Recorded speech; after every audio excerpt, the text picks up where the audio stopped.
Okay, sekarang ni kita nak tengok ujian garis pencancang. Ujian garis pencancang ni dia adalah kita nak tentukan kalau satu graf ni dia graf fungsi ke tak. Okay, jadi kita nak tengok kita tengok dekat dia punya graf ni, dia punya bentuk line ni. Kalau dia punya x-axis, maksudnya garisan mendatar macam ni, dia overlap 2 kali, maka tu bukan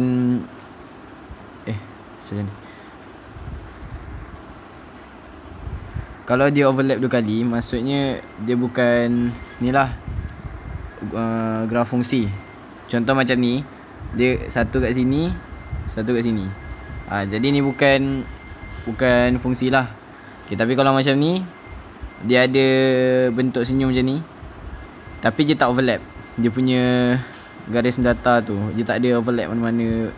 So ini adalah graf fungsi, dan ini bukan sebab dia overlap.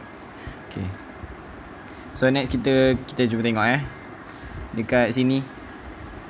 Kita tengok, okay, untuk A, okay, dia fungsi ke tak? Kalau kita tengok dekat sini, betul-betul dia punya ni tak overlap pun. Walaupun dia macam hampir-hampir, tapi tak overlap. Jadi untuk A ni adalah graf fungsi, sebab dia tak menyentuh dia punya x-axis. Okay, B pula macam mana? B pula dia tak, memang straight je macam tu. Tak ada apa-apa yang overlap. So ini adalah graf fungsi. Last sekali C. Kalau kita tengok dia, kalau kita ambil mana-mana point kat sini pun, dia akan overlap antara satu sama lain. So untuk C bukan graf fungsi. So kita nak tengok sekarang ni adalah modulus.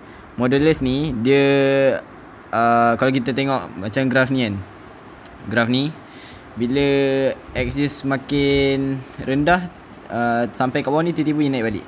Okey, kenapa? Sebab modulus ni, apa-apa nombor yang kita letak dekat dalam modulus ni, dia akan jadi positif.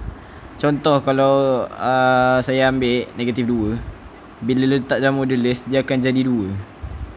Tak kisahlah kalau kita ambil 1100 ke. Okay, contoh negatif 200 kan. Kalau kita ambil negatif 200 pun, kalau kita ambil negatif 200 pun, kalau kita modulus kan, dia akan jadi 200. Sepatutnya graf ni pergi ke bawah lagi kan. Tapi sebabkan dia modulus, dia akan sentiasa berada kat atas ni. Dia akan sentiasa, dia tak boleh ke bawah, sebab bawah ni kan negatif. So dia kena positif, stay positif dekat atas. Okay, so kita tengok sikit soalan. Okay, okay, ni dia tanya graf fungsi atau bukan. Okay, so sabar, sebelum tu modulus tadi, untuk yang tentang modulus, untuk yang tentang modulus ni nanti kita ada pakai waktu chapter-chapter seterusnya. Cuma ni lah, kena tahulah kalau ada simbol modulus ni macam ni je.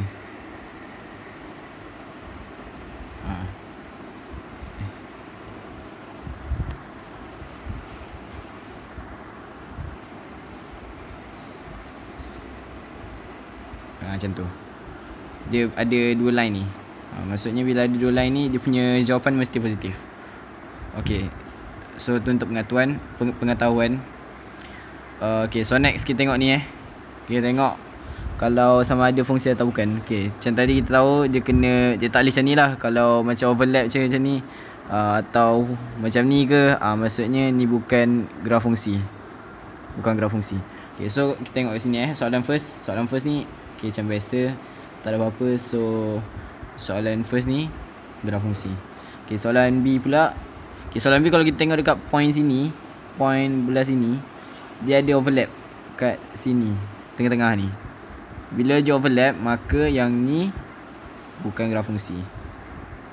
Okay, last one ni macam tadilah soalan tadi kita tengok tadi.